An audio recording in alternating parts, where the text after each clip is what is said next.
Hello and welcome to RemicTV.com, Entertainment Extra with yours truly, Joe Crawford here, and we have a great show for you. Now you're wondering, this is not my normal attire that I wear when we do the show, but today, Monday, March 26th, is National Hoodie Day. So that's why I'm wearing our hoodie in honor of Trayvon Martin. It's National Hoodie Day, Monday, March 26th. Now, a great comedian that we have joining us here is a Canadian legend. And it's very rare that we have Canadian talent that stays in Canada to perform and actually have Canadian content.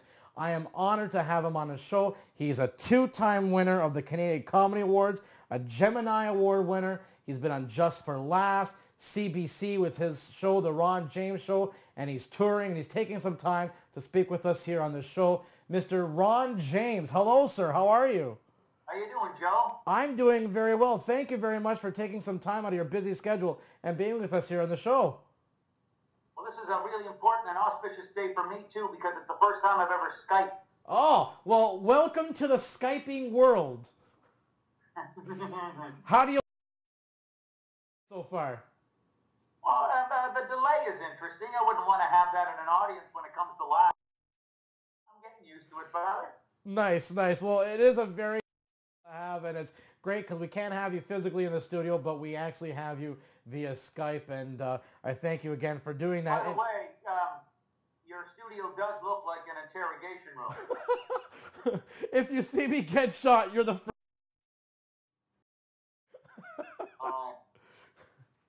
Just tell me where the Afghani warlords are, Joe, and I won't have anybody whack you upside the head with a metal pipe. Okay, sounds good. If you're getting waterboarded, I'll know I'm in the deep end.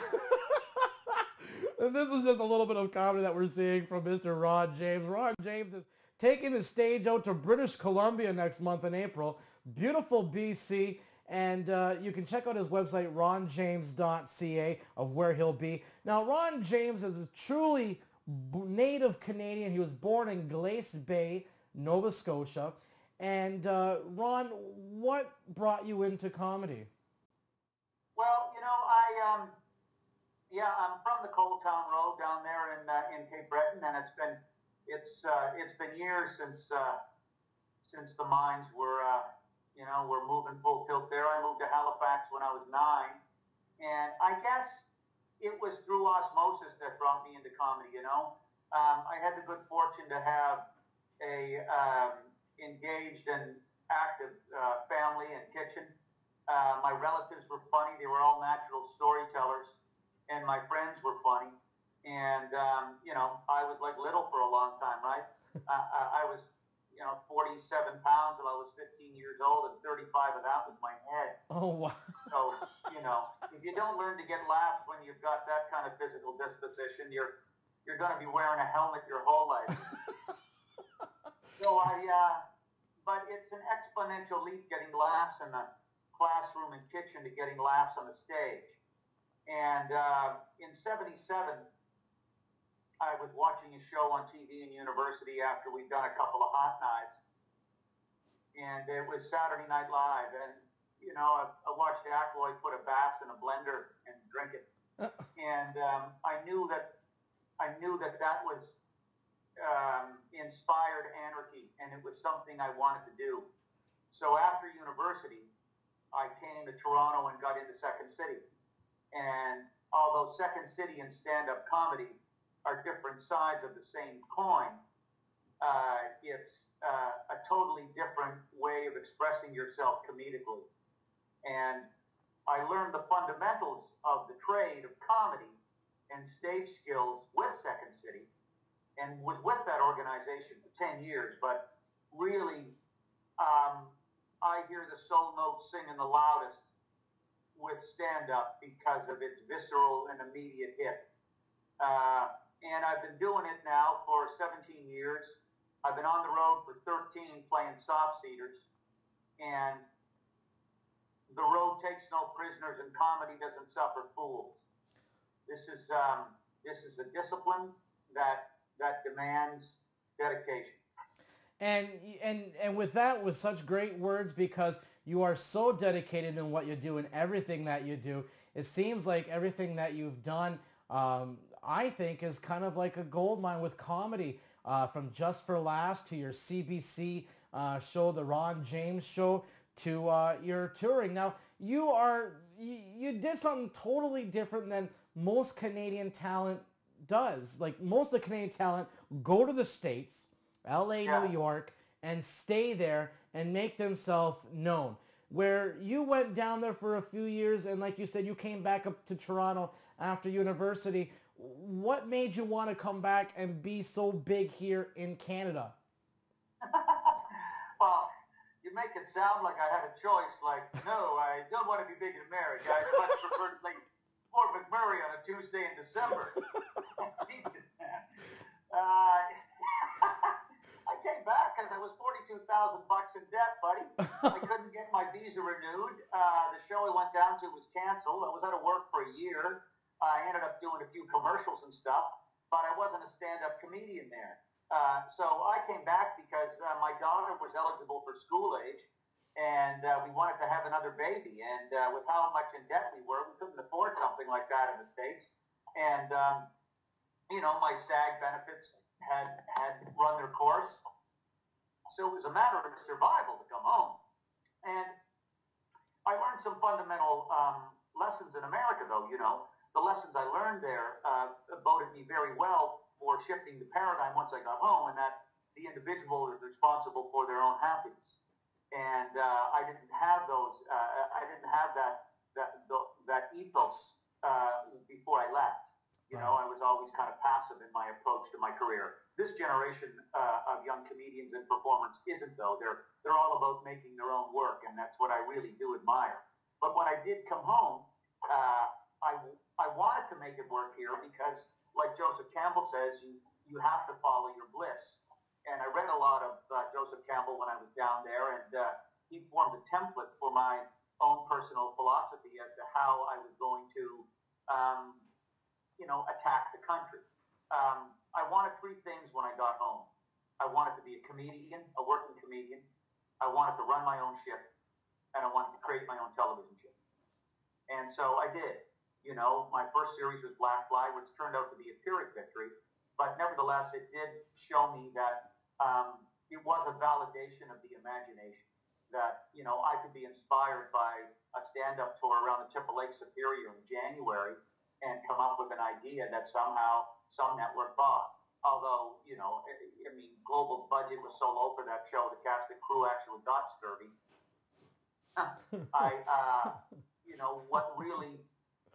What really makes my muse sing is performing live. And so when that show was canceled,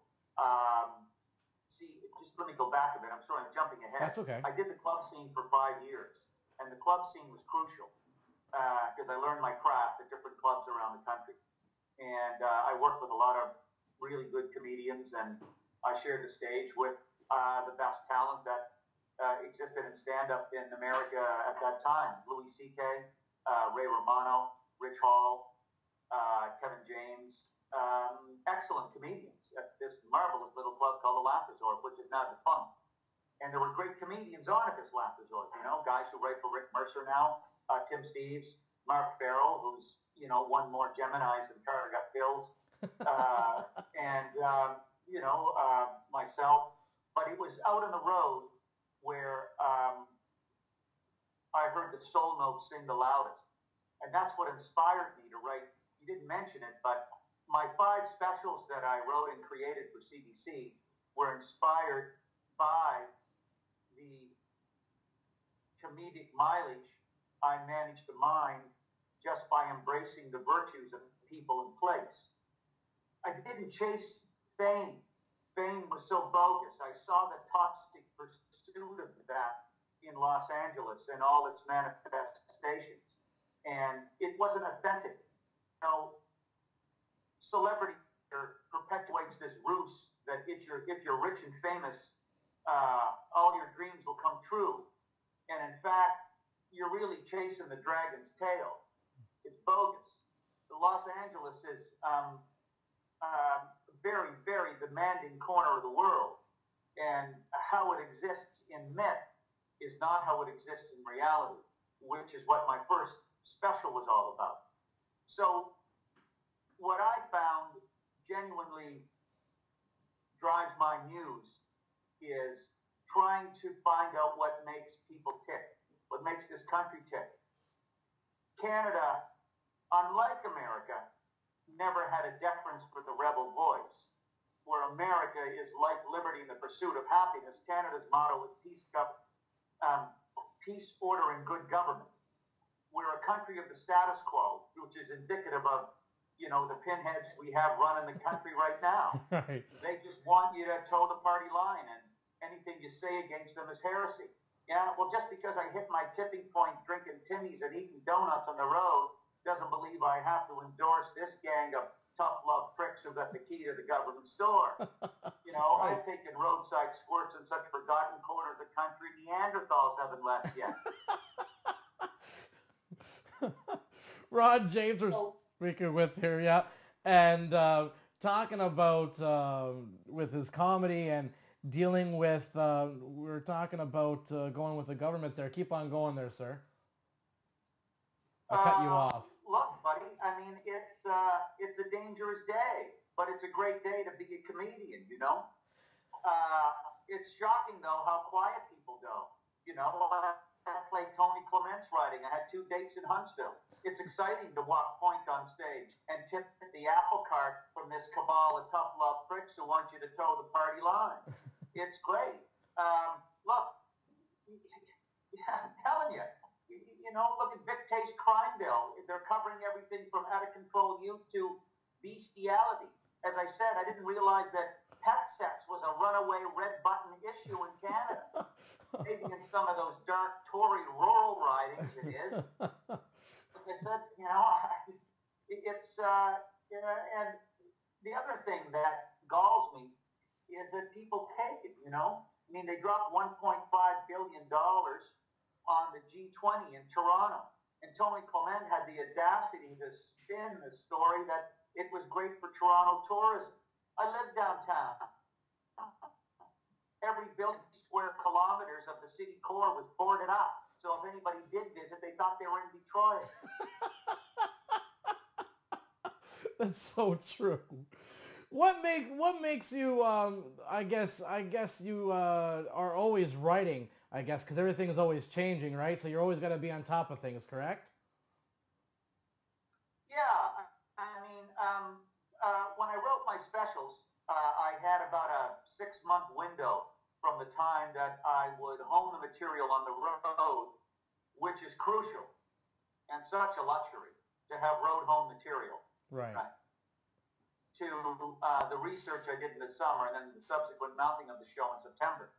But now, for the last 3 years with my television series, I have a room full of writers, and they're excellent.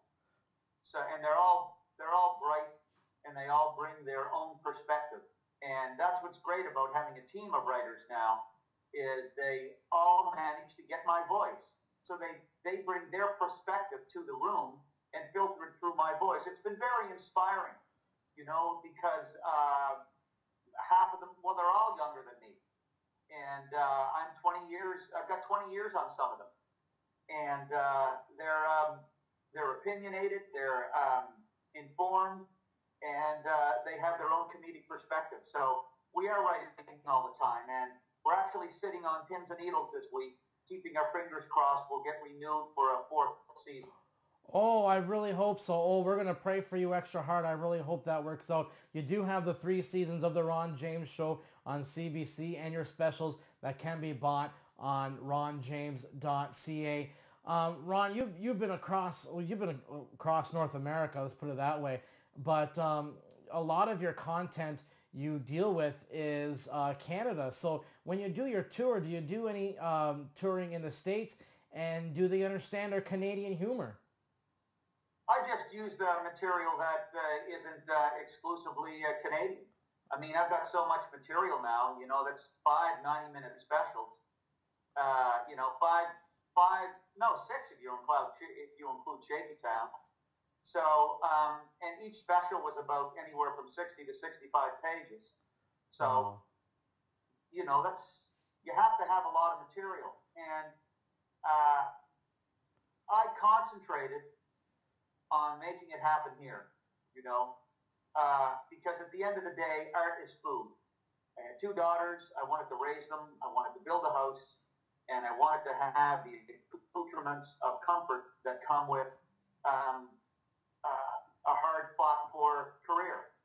And if I'm eating beef tenderloin in Canada, okay, Yeah. at a nice restaurant, it's not going to taste any better than if I eat it in Vegas. Right. You know what I mean? Yeah. 1,000 people laughing in a snowstorm in Edmonton, or 2,000 rather, which is what I play at the Winspear Center. Yes. 2,000 people laughing in Edmonton at $55 a ticket doesn't sound any different than 500 people laughing in Los Angeles. This is the I just didn't want to chase it. I guess, and I got into the game older too. I mean, I didn't get into stand-up till I was 36 or 38 years old. And, by the time I started touring the country, and I was the first one to play the soft seaters, the theaters. Nobody had theater before me. And so now everybody's out there, That's why I'm reticent to plug for laughs. I jumped through a lot of fiery hoops to be on that show. And, they're a federally subsidized nonprofit empire who continually run acts across the country with no Canadians in them. So that kind of irks me. And where I did it myself, I strung my trap line myself with Chantero Productions. They've been the producer of my shows, and we played big cities and little towns, just like Steve Earle and Dylan always did. I took my template not from how comedians tour, but how musicians tour. And it really did work. So look, and then the other thing to answer your question, as you can see, I don't talk in sound bites. That's all right. To answer the other aspect of your question, I didn't care about getting my 8 minutes on Letterman or Leno. I know a lot of guys who've gotten their 8 minutes on Leno and Letterman, and they're not putting 2,000 people in theaters here. So what? If my alliteration and my nature of storytelling isn't conducive to what American show business looks for, so what? Oh, very good. Very well said. You mentioned you tour all over. Where's your favorite place in Canada that you like to go to? Well, I don't really have one favorite place, because it would be unfair to the places if I mentioned one. But there's some rooms that are particularly hot and cooking. I'd have to say Charlottetown, the Confederation Center. They're nuts in PEI. I love them. Charlottetown, Edmonton, Saskatoon, Victoria, Red Deer. I don't know what I'm doing right in Red Deer. You can hold 800 people. I have the dubious honor of outselling Seinfeld in Red Deer. I love one of your specials talking about Sarah Palin and the Moose. Oh, yes. Geez, that was Manitoba. Yeah, Winnipeg's also a smoking town, and my hometown of Halifax is good. So, there's I say my hometown of Halifax only because I spent most of my life there. Yes. Oh, yeah. That I'm cognizant of. Right? So yeah, I mean, every place they're laughing and getting my stuff is fun. But I've become I've become less. I think accommodating over the last few years. I've taken great joy in pushing the envelope and not towing the party line. And it's going to be a challenge next year in Alberta because you can hear the air go into the room mighty fast when you're teeing off on the Tories. Ron James touring touring all across the country of Canada. He's going to be in in British Columbia in April, and a couple of dates in Ottawa. And he's going to make his way again one more time this year. I know. Oshawa. Oh, Oshawa, okay. And later on in the year, which I'm Regent Theatre, April 21st and 22nd. Okay, there you go. Because where I'm from in Niagara Falls, you'll be appearing in Niagara Falls too. You were there a couple of years ago. We had you on my radio show. And what was your opinion about the Falls? That's a beautiful casino. That Fallsview Casino just cooks. And I am telling you, man, that room they had there was smoking. Nice. I can't wait to come back. I just love it. And you know what?